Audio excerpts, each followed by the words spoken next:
Let's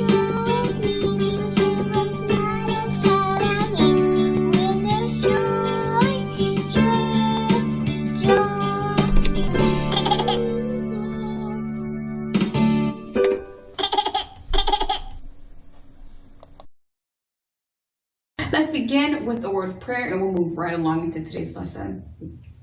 We thank you, Lord, for this time we have to learn and grow. We seek to do the best we can and add to what we know. We love you, God, with all our hearts, and to others love we show. Pleasing you is our goal, not to our lesson we should go. In Jesus' name, amen. Hi, hello boys and girls, moms and dads. Welcome to Homeschool Academy. This is 5th grade mathematics, week number 26 and day number 5. All right, so today we're going to be talking about cylinders and trapezium. Okay, sometimes they call it trapezoid or trapezium, but we're going to be talking about those kind of objects right now. So what's a cylinder? Well, a cylinder is going to be an object that looks like a can. All right, it looks pretty much like what you're going to have if you were to open up to your refrigerator and you're taking a can of diet soda from there. And I bet you that I can actually form a cylinder from this paper. There you go. So if I were to fold this paper down like this, guess what? I just formed a cylinder for you. All right, I'm just going to try to hold it in place like this. Well, that is a cylinder. Did you see right now? That's a cylinder. Now, the cylinder has 3 major parts to it. It's going to have the part that goes right around like this, right? Then it's going to have a cover, because lots of times you want to cover a cylinder with a circle. And then it's going to have a bottom, right? So when you open up this part of the cylinder, guess what? It looks like a rectangle. And that's what this net is trying to show us over here, because you're going to need to understand how to turn your 3D objects into nets so that you can calculate their total surface areas and their volumes. And that's going to be really important for a cylinder, right? So did you see how the cylinder can have 3 parts right now? There's going to be a top circle, there's going to be a bottom circle, and there is going to be a side face to it. So let's assume that all these faces of the cylinder here can be called A1 for the side face, A2 is going to be for the top, okay, and A3 is going to be for the bottom face. So for a closed cylinder, what is the total surface area? That's a great question. All right, so total surface area will be equivalent to A, and A is going to be the total surface area of A1 plus A2 and then plus A3. All right, so what is the total surface area of A1? Remember, when I stretched out my paper, it looked like a rectangle. So we're going to tell ourselves, what is the area of this rectangle? Well, we know a rectangle is going to be equivalent to, the area of this rectangle is going to be equivalent to the height of it multiplied by the length of it. Now, the length of it is going to be the circumference of the circle. Can you tell that? So when I stretch it out, this particular length over there is going to be equivalent to the circumference of the circle, right? Can you remember how to calculate circumference of a circle?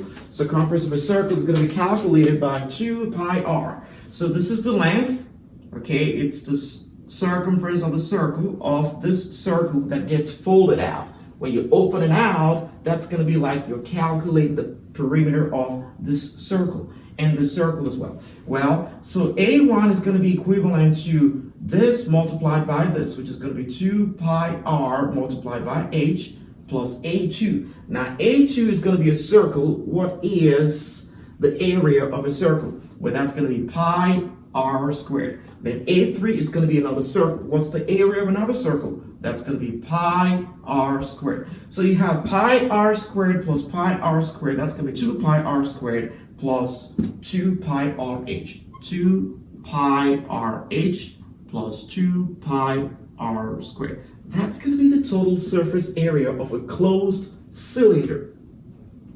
If it was like an open cylinder with a bottom but no top to it, all you need to do is just cancel one of this pi r squared over there. And if it's an open-ended cylinder like my paper, then this part is not going to apply with its total surface area.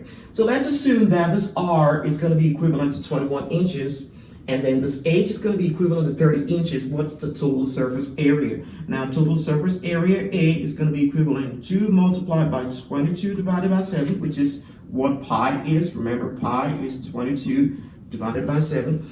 And then multiplied by r. R over there is going to be 21. And then multiplied by h, which is 30. And then plus 2 multiplied by 22 divided by 7 times r squared. 21 times 21. So 7 is going to cancel over here. We have 3 over there. And 7 cancels here. We have 3. So you're welcome to grab your calculator right now. For the sake of time, we're going to try to do that real quickly. So what is 2 multiplied by 22? All right, that's going to be 44. Then multiplied by 3. 132 multiplied by 30. All right, so this first part gives us 3960, and then we're going to do the second part. 2 multiplied by 22, and then multiplied by 3, then multiplied by 21. Okay, so that gives us 2772. When we add it all together, 3960. We have 6732 squared inches. All right. So that's going to be the total surface area for our cylinder, right? Now, what is the volume? The volume is going to be pi r squared multiplied by h. In other words, you're just going to take the area of this top face, and then you are going to scale that area with the height of it. Or you can take the area of this bottom, and then you are going to scale it with the height of it, which the area of the circle is going to be pi r squared. And when you multiply that area h times over, you're going to get the volume or the amount of liquid that thing can hold, which is going to be in this case 22 divided by 7 multiplied by 21 multiplied by 21, and then multiplied by 30. All right, so 7 cancels here. We have 3. All right, let's see what we got now. 22 times 3 times 21 times 30, which is going to be equivalent to 41,580 cubic inches. All right, it's going to be cubic inches, right? So it's going to be really great, really easy for you. It's not difficult at all. So when you have a 3D shape and you want to calculate the surface area of it, convert the 3D shape into its net to start with, and identify the different areas, calculate the different areas of the different components, and then add them all together. All right, so that's how to do our cylinder. All right, so let's go ahead and do trapezium right now. All right, we'll get my eraser here. So you're welcome to take a note of this. So we're going to go ahead and do our trapezium calculation right over here. All right. How many people are having fun just yet? All right, it's going to be fun. All right. So this is going to be for the trapezium. So they're telling us that this 3D shape may be actually broken down into these different components. And I'm going to try to show you right now. So let's say this is the bottom right over here. I'm going to show you. It's going to have a side like this. It's going to have a front face like this. And it's going to have a front face like that. All right, so this we call A1. And then, no, this one, this is the bottom. Yeah, let's call this the bottom. A4, A1, and A2. And then it's going to have a side like this, which is, it's going to have the side, which is the left side, which is, let's see. So this is the bottom. We haven't gotten the top yet. So he's going to have a left side, which is A5. And then A6 is going to be the right. So can you see over here? This is the bottom. This is the bottom of the trapezium. Then he's going to have a little top to it, which is going to close it off. So when you fold this thing like this, and you fold this one like this, then you're going to have to place this top on top of it. Now, the top that you're going to place on top of it is going to be A3 over here. Okay, so this is top, this is bottom, this is left, and this is right, and this is going to be back. Okay, this is back, and this is going to be front. All right. So do you see how this particular trapezium can be spread out, stretched out to become a neck like this? All right. You're welcome to go ahead and cut a piece of paper and try to do this and create a little rectangle in here and some little triangle in here and put all this together and try to fold it. It's going to look like this when you fold it out together. So to calculate the total surface area, so the total surface area of a trapezium, let's look at it. Total surface area, A is going to be equivalent to A1 plus A2 plus A3 plus A4 plus A5 plus A6. So we're going to ask ourselves, what is A1? A1 is going to be this little front face over there. Well, A1 is going to be equivalent to the area of this face. Now, how do we calculate the area of this face? Now, it's not going to be really easy just to calculate it like that, but I'm going to show you it's really easy. So assume we complete this rectangle this way and this rectangle this way.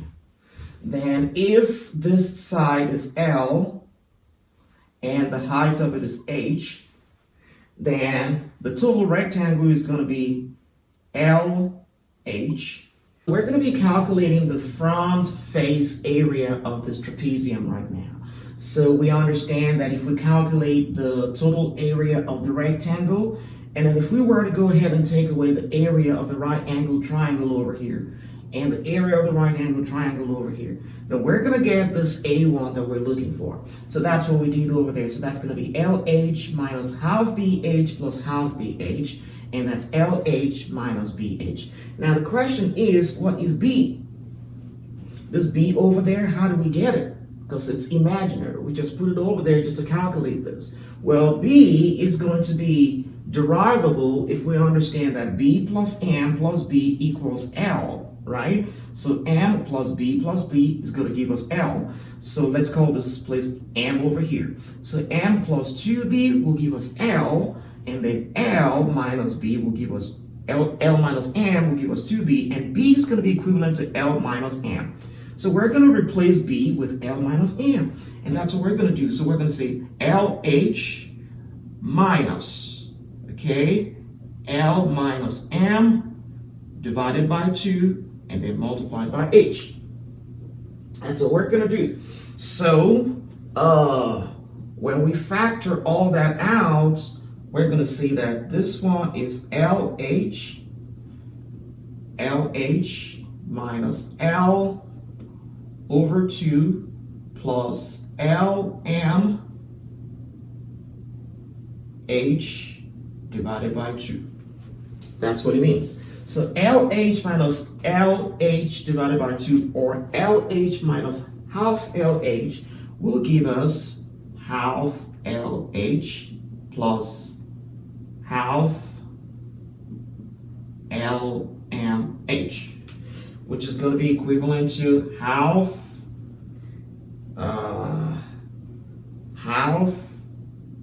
H into L plus M. Okay, could be equivalent to half H multiplied by L plus M, and that's the total. That's the area of A1. That's going to be the area of A1 for you like that. So let's go ahead and plug those numbers in. So they told us that L is going to be equivalent to 10 over here, and then M is going to be equivalent to 4. So what is A1? Now A1 will be equivalent to half h, which is times multiplied by 5, and then multiplied by 10 plus 4, which is going to be half multiplied by 5 multiplied by 14. 2 cancels 2 over there, and then this is 7. So A1 is going to be equivalent to 35 squared inches. Now A1 is going to be the same thing as A2, so let's call this 35 square inches, which is this one, 35 square inches. And then A3, which is going to be this side over there, we're calling A3, no, I'm sorry, the top. The top is A3. This is A6. This is A3. All right. A3 is going to be the rectangle, which is going to be 4, and then multiply by 2. This side is 2, okay? 4 times 2. That's going to be equivalent to 8. Now, A4, which is the bottom, is going to be equivalent to 2 multiplied by 10, which is going to be 2 times 10, which is 20.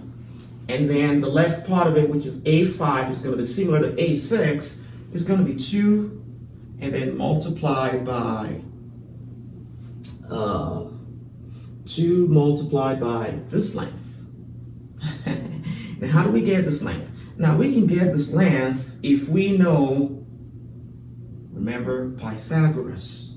This is going to be H in here. This is H5 and 2. So this length is going to be equivalent to, let's say, x right now, right? So x squared is going to be 5 squared plus 2 squared, which is going to be 25 plus 4, which is going to be 29. So x is going to be the square root of 29. Now let's quickly do it. What's the square root of 29? Real quickly. All right, what is the square root of 29? So 29 and square root. No. Let's do it again. All right. 29 and then square root 5.38. So 5.38. All right, so this length is 5.38. All right, and that makes sense. So 5.38 multiplied by 2 right now times 2. Now, 5.38 multiplied by 2.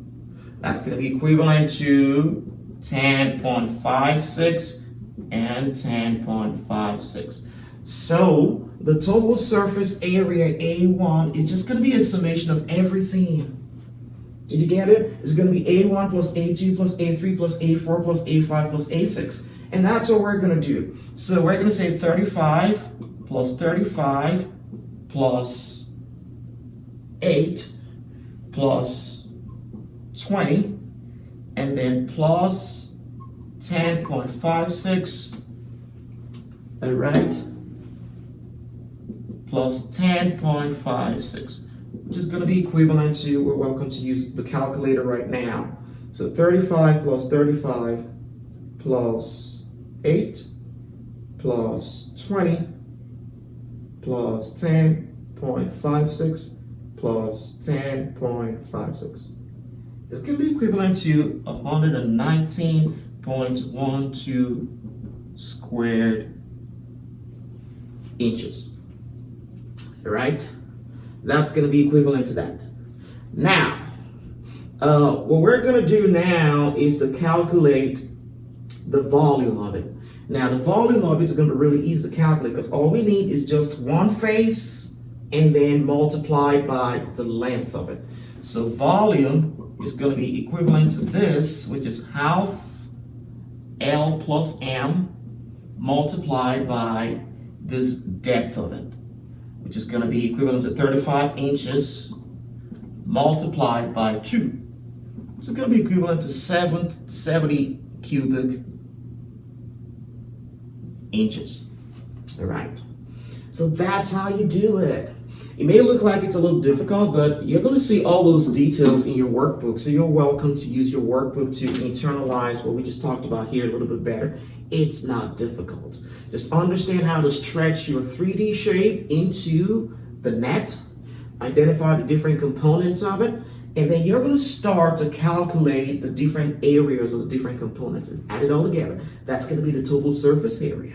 And then you're going to pick one area, the front area, multiply that by the length of it or the depth of it, and then you are going to get your volume. All right. So that's going to be the answer. All right. So please go ahead and turn to your workbook over there, week number 26 and day number 5. You are going to see additional details over there. Did you get something from it, boys and girls? I believe you can get it. I'm trusted. Praying with you. You are going to get this. Oh, by the grace of God. All right. I want to thank you, boys and girls, for joining me today. Remember, God cares about you, and so do we. Bye-bye.